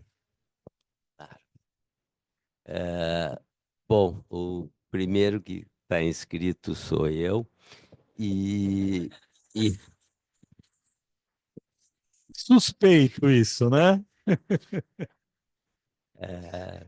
eu já estava antes da Manteve, essa que é Marina. a coisa, né? Manteve. Eu já estava antes da Marina. Bom, mas realmente na tua forma de acolher, de receber, né, de permitir o desenvolvimento do ser, né, para que ele possa existir e o reconhecimento, né, do que está se expressando ali, pela psicanálise a gente poderia usar um autor que é o Winnicott, né, que nos auxilia muito na compreensão de auxiliar a pessoa a ser quem ela é, né? E aí depende de toda essa escuta. E a minha pergunta, que eu queria ouvir a opinião de vocês, eu ouvi alguns vídeos de pessoas trans, e, enfim, e até conversei com uma, e vi algumas declarações diferentes, né? Uma, por exemplo, disse: a gente não se descobre trans, a gente tem certeza que é uma mulher trans. E outras, ao longo do desenvolvimento, isso aparece, e algumas até no sentido, eu não sei, usou uma expressão: se eu sou uma verdadeira trans, às vezes eu me sinto como um menino e às vezes como uma menina. Então eu queria ouvir a opinião de vocês sobre essa questão, e eu acho que o acompanhar é o que talvez permita chegar mais perto disso, mas queria ver a opinião de vocês, a tua experiência, Alexandre. Azul, eu vou tentar ser o mais objetivo.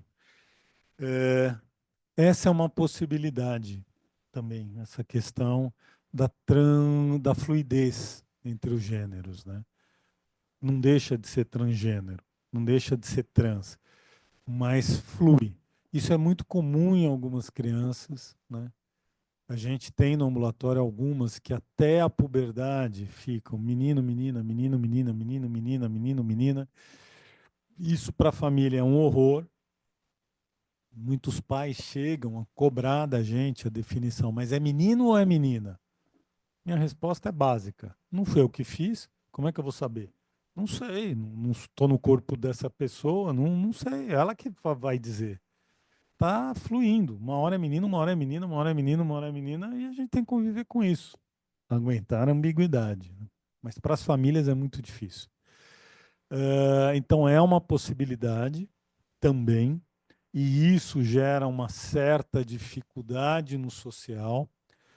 E se a gente pensar que a população trans é 1 a 2% da população geral, a maioria é cisgênero, né? É uma população muito pequena, que faz muito barulho, que faz, né, uma coisa. E achei bárbaro você trazer essa frase. Não se descobre, é.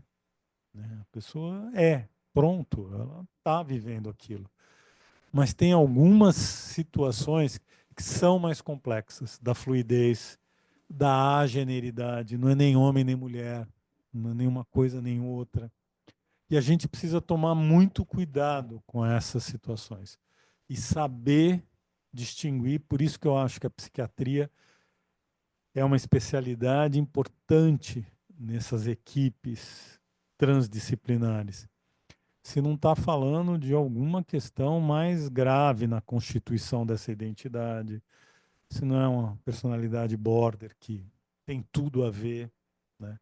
E muitas borders se descobrem, né, trans, no sentido que isso vai resolver a vida delas, vai preencher o vazio, e não preenche nada.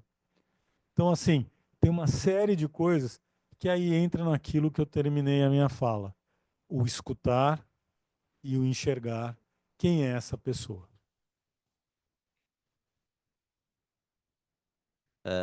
Temos 4 pessoas, quem sabe 2 e 2, pode ser?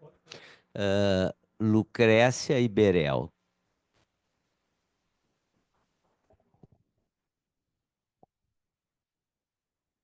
Obrigada, querida. Em primeiro lugar, eu quero agradecer ao Alexandre, quero agradecer à Comissão da Infância e Adolescência por terem convidado este grande pesquisador, clínico, professor. Eu fiquei encantada com os 2 belíssimos relatos de excelente sucesso em toda essa transição. Mas, tu sabes, eu trabalho no Clínicas, eu acompanho o trabalho do Protig, e este sucesso, ele não é sempre assim, é isso que eu gostaria. Qual é o segredo, que eu acho que é dificílimo me responder, né? Quais os casos e como é feita a triagem destes casos que são tão bem-sucedidos, né? E como vocês conseguem e que tempo necessitam para chegar a esta conclusão de que esta pessoa, esse desejo é genuíno e que tem este sucesso, porque realmente muitos casos, mas não são a maioria, que tem tanto sucesso. Então, na experiência que eu tenho acompanhado, assim, no nosso hospital e um pouquinho na clínica, muito pouco, é que não é tão simples encontrar situações tão bem-sucedidas. E fiquei encantada, muitíssimo obrigada por essa noitada. Eu queria agradecer também o palestrante Alexandre, a Beth. Foi uma aula, realmente. Né? Várias coisas que a gente não sabe estão começando a se esclarecer. Eu queria trazer um ponto que me parece bastante importante na psicanálise, que é a questão do infinito. Né? Se trabalha todo o tempo com o infinito do processo, do paciente, o infinito da sexualidade do paciente. São poucos os momentos, inclusive, que a gente consegue abrir uma pequena fresta para o infinito do paciente, dar uma olhada o que se passa, e aí aparece toda a questão do infinito. Então, nesse sentido, né, existe uma questão dialética aí, porque é muito importante chamar de menino, menina, ao mesmo tempo, né, não é se eu considerar o infinito da sexualidade do paciente. Né?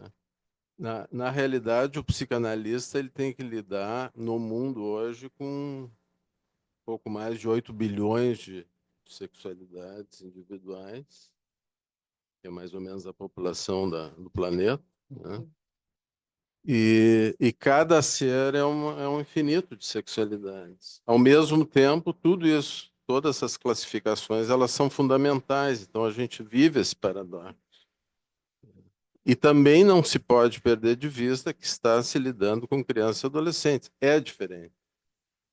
Nesse sentido, eu queria também aprofundar e saber da tua experiência, assim, quanto por cento vai para, né, para tratamento hormonal, cirurgia, quantas anda essa questão que tanto mexe com a gente? Que é a intervenção um pouco mais, vamos chamar assim, radical. Nossa. Vou ser bem sucinto. Lucrécia, a tua pergunta é fantástica. Até 2 anos, eu parecia um peru, né, um pavão, falando assim, nunca tive uma destransição das pessoas que eu acompanhei, né? Até que aconteceu, né? E bem cá entre nós, é o único caso de destransição. Eu sou muito rígido na avaliação. E essa rigidez dá uma certa garantia e tranquilidade. Para mim, como profissional, para a equipe como um todo, que joga nas minhas costas, e para o indivíduo em si. E assim, a destransição que aconteceu no ambulatório foi porque eu confiei nos terapeutas. Porque era o caso de um pseudo, né, homem trans, que eu nunca consegui chamar no masculino, e para mim, assim, chamava a atenção da equipe como um todo, assim, por que com ele você sempre falha? Né? Eu falo, não sei, mas falta alguma coisa. Tanto que quando foi encaminhado, depois de um tempo de terapia para hormonização, porque era mais velho, nem chegou, ele chegou, já tinha acontecido a puberdade. Eu falei, vocês têm certeza que vão mandar para a hormonização? Eu tenho tantas dúvidas. Não, a gente tem certeza, certeza. Foi para a hormonização, barba, pelo saindo, tá? Virou um homenzinho. E tinha mamas muito volumosas. E aí foi encaminhado, no final da pandemia, para retirada, para mamoplastia masculinizadora, como fala. Ele não foi. Aí acendeu uma luzinha amarela na minha cabeça. Aí depois de 6 meses foi encaminhado de novo e não foi. Aí acendeu a luz vermelha. Aí eu falei, vamos conversar. Aí veio todo. Ai, doutor Sadé, não fica bravo comigo, mas é que eu descobri que eu não sou um homem trans, eu sou gênero não binário. Aí baixou o antipsicanalista total, antiterapeuta total. Eu falei assim, não, você não é um gênero não binário, você é uma mulher cis. Só que é difícil para você assumir isso. Aí aquela pessoa grandão desmoronou na minha frente, começou a chorar e falou: ai, doutor Sadé, não briga comigo, mas eu sou uma mulher cis. Eu falei: que bom, conseguimos então, né? Você definiu quem você é, que bom, vitória, é um sucesso também. Mas não precisava ter passado por tudo isso, né? E aí fez toda a epilação, né? Resolveu, foi todo um processo. Hoje está bem, é uma mulher, né? Tirou todo o pelo. Mas eu peguei, e assim, 2 terapeutas que eu confiava muito, muito, muito. Né? E que se deixaram envolver pela história daquela paciente. Né? Que nem um outro caso de TEA, de transtorno do espectro autista, que as terapeutas queriam mandar para a hormonização. Era uma mulher trans. Falei, não, tem que resolver muito mais desse TEA antes da hormonização. Como é que vai ser? Cada 6 meses elas vinham trazendo. Até que uma hora essa paciente conseguiu andar de metrô sozinha, fez todo um esforço, olhava na cara das pessoas, fez todo um processo, né? Aí eu falei, agora vai. Porque o foco não está mais no autismo, está na questão de gênero. Agora pode ser hormonizada. Então, não foi um sucesso, mas sendo bem safado, foi um sucesso no final. Mas foi o único caso de destransição que eu tenho no ambulatório. Os outros casos são de alta, porque a família mandou com 15 anos, 14 anos, colocar seio, ou começou a hormonização antes dos 16, que não pode, ou porque. Aí tem outras histórias, mas assim, de suspensão. Mas 30% se resolve abandonando o processo de transição. eu não acho que é insucesso. Isso, para mim, é um sucesso, né? Então, assim, acompanhar essa população profissionalmente é muito legal, porque ou vai ou não vai. Então, assim, você sempre está dando uma bola dentro, né? E, Berel, essa questão do infinito eu acho muito interessante. Mas aí eu volto àquilo. Como cientista, pesquisador, o nome que quiserem dar, a gente busca uma generalização que é muito difícil. E por isso que eu adoro a psicoterapia, valorizo muito a psicanálise, mas no sentido não da teoria, mas da escuta, né, da observação, do estar junto com quando a gente está junto com o paciente, está resolvida a questão. A gente está no infinito dele, não no meu, no dele. Se eu estou preso no meu infinito, se eu estou preso no meu desejo, dançou, né? É básico. Estou falando beabá para vocês. Então, eu acho muito interessante o que você levanta. E a gente tem que tomar muito cuidado nesse sentido de respeitar esse infinito, mas também buscando a abstração ou a generalização. O que que isso tem a ver com aquilo, né? E fazer essa associação, que eu acho que é o mais difícil.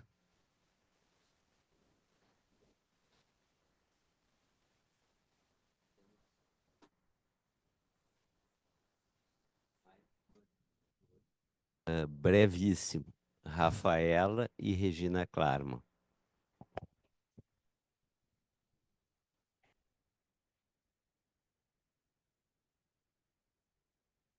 Não, queria perguntar, Alexandre, que tu falou sobre a questão de vir de fora para dentro, né?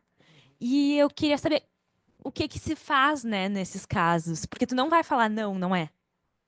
Quer dizer, tu falou, mas eu não teria essa coragem.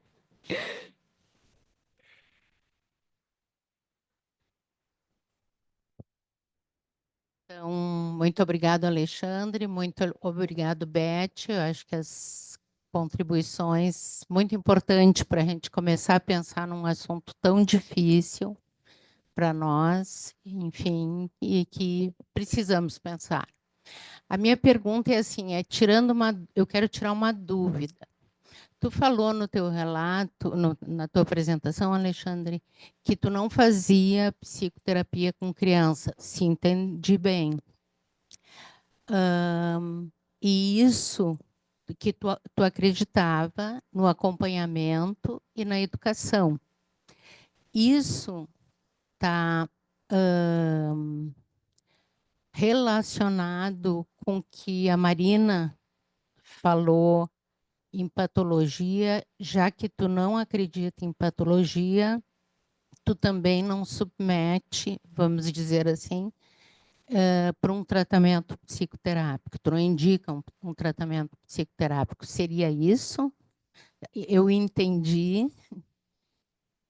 Muito obrigado pela noite. Você, Rafaela? Tá. Rafaela, de fora para dentro é muito fácil a gente perceber, porque o paciente vai revelando que não é algo que brotou, mas que fez sentido a hora que viu fora. Sabe quando você vê uma propaganda que você fala, nossa, que coisa. Eu não sou tão duro assim. Mas, por exemplo, com adolescentes, eu vou fazendo perguntas, né, questionando, que é uma técnica, né, psicodramática de questionar. Vou perguntando. E desconstruindo. Com cada uma das perguntas, eu vou desconstruindo ou fazendo com que essa pessoa possa desconstruir a verdade que ela carrega. E é muito interessante, porque chega um momento que, né, é um adolescente. Então, por mais inteligente que seja, por mais argumentativo que seja, tem um limite que é da idade, né? Ele não extrapola tanto. E com a experiência, com a bagagem que a gente tem, a gente consegue extrapolar muito mais. E aí chega uma hora que não se sustenta. E aí ou vem um ódio, ou vem um choro, ou vem uma revelação de algo que é o que está por trás, aquilo que não foi dito. Aí eu falo, ah, tá, então tá bom. Vamos fazer terapia? Vamos fazer alguma coisa diferente disso, né? Entende o que eu quero dizer? Ótimo. E como é que se chama mesmo? Regina, na realidade, não é que eu não acredito na psicoterapia para essa população. Eu acredito, tanto que assim, todo o pessoal que está no ambulatório, muitas vezes faz uma psicoterapia particular. E para nós é super importante que isso aconteça, somente em alguns casos muito específicos. Mas a gente não tem braço e perna para fazer a psicoterapia de todo mundo que está no ambulatório. São 200 crianças, 350 adolescentes e mais 100 adultos. Não dá. Não dá. Por mais que eu tivesse colaborador, não funciona. Então, o que a gente faz é um acompanhamento terapêutico a cada 15 dias ou uma vez por mês. A gente tem muita gente de fora de São Paulo, né? Por ser o primeiro ambulatório, muita gente já começou a atender muita gente de Roraima, do Amazonas, do Centro-Oeste, que não tem nada em termos de saúde, né? A concentração é sempre Sul e Sudeste, né? Então, a gente tem que dar conta dessa população. Tá? E uma coisa que eu não falei, que é para jogar uma pulga para vocês, para a gente encerrar a nossa conversa, é que assim, hoje tem um trabalho para crianças, adolescentes e tem um trabalho específico para os púberes. Para os púberes, que é um trabalho muito interessante, porque como tem uma parte que está bloqueada, um grande número de bloqueados, não muda o corpo desses indivíduos. E para os pais é muito difícil ver que viraram adolescentes. Continuam tratando como se fossem crianças. Então, precisa ser feito um trabalho muito grande com esses pais e com esses adolescentes. Então, o trabalho é com crianças, púberes e adolescentes. Tá? Eu vou passar para a doutora Elizabeth. É só fazer uma brincadeira além de agradecer mais uma pulga para nós. Chega. Muito obrigada. Foi um prazer estar aqui com você. Eu que Muito agradeço. obrigado, Alexandre.